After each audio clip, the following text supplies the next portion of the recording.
Hi friends, sort of পরোটা বানাবো। এখানে আমি আটা নিয়েছি, কিন্তু ইস্ট দিয়ে খামির করে তারপর বানাবো। It's really soft and tasty and more over I use cheese. এখানে আমি নিয়েছি হাফ টিস্পুন চিনি, একটু worm water,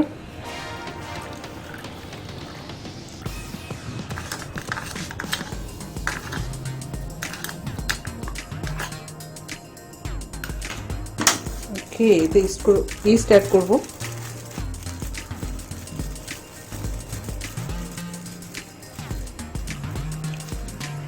This much yeast is enough.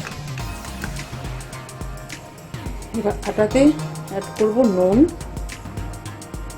অল্প নুন মিক্স করে নেব। একটু ক্যানোলা অয়েল দিয়ে দিই।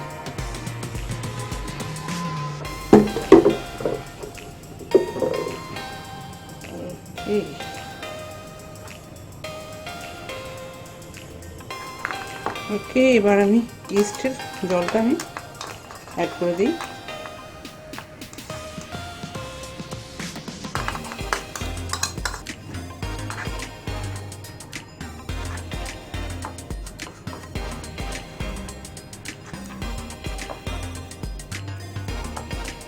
ওকে, এবার কভার করে রেখে দেবো।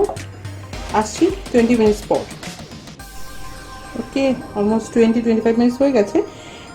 আমি স্টাফিং করার জন্য এখানে আলু সেদ্ধ নিয়েছি, আলু বয়েল করা, এবং ধনে পাতা কুচি আর কাঁচা লঙ্কা কুচিও নিয়েছি। আমি ছোটো ছোটো করে কুচি করে নিয়েছি। একটু নুন দেব, অল্প নুন,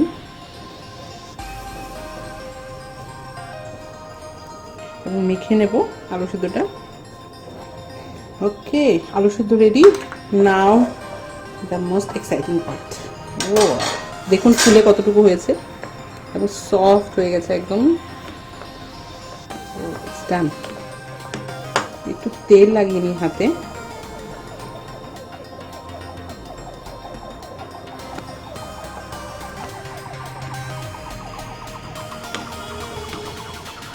এবার স্টাফিং করে রুটিটা করে নেব। চলুন, স্টাও আলাদা করে নিলাম আর হাফটাও বেলে নেব।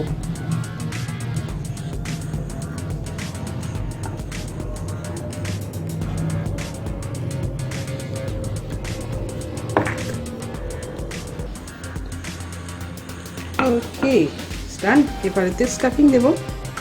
অলরেডি আলু সিদ্ধ মাখা হয়ে গেছে। খুব স্মুথ করে তো মাখিনি, কারণ এত স্মুথ করার দরকার নেই। এবার দেব মোজারেলা, মাই ফেভারিট চিজ। খুব বেশি করে দিয়ে দিলাম mozzarella. Okay, now this is almost done.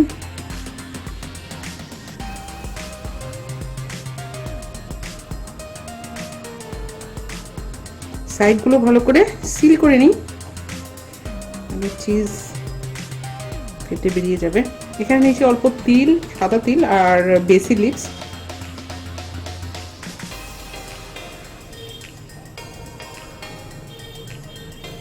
Basil তো ফ্লেভার অ্যাড করবে, তাই বেসিল লিভসও দিয়ে দিই। ঠিক, চলুন গ্যাসে চলি।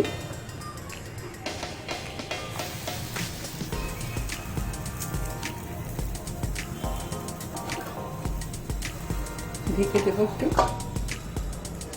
গ্যাসটা কমিয়ে দিই, তাওয়া তো অলরেডি গরমই আছে। গ্যাসটা কমিয়ে দিচ্ছি এবং ঢেকে দিলাম। একটু পরে উল্টে দেবো।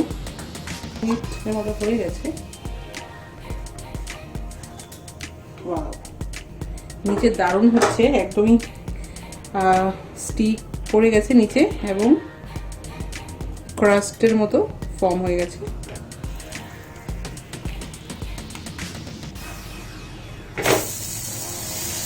ওয়াও, দারুণ ক্রাস্ট ফর্ম হয়েছে, যেরকম ভাবে নানে হয়, এক্স্যাক্টলি নান বা তন্দুরি রুটিতে এক্স্যাক্টলি এমন হয়েছে।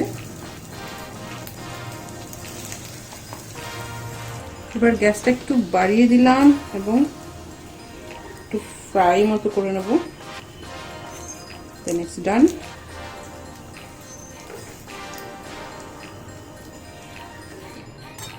এবার আপনাদের দেখাই মোজারেলার কামাল।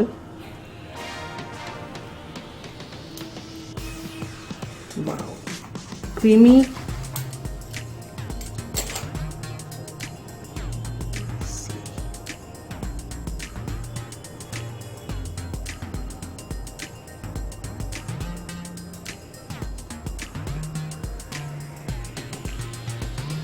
জাস্ট সি, দারুণ ক্রিমি হয়েছে।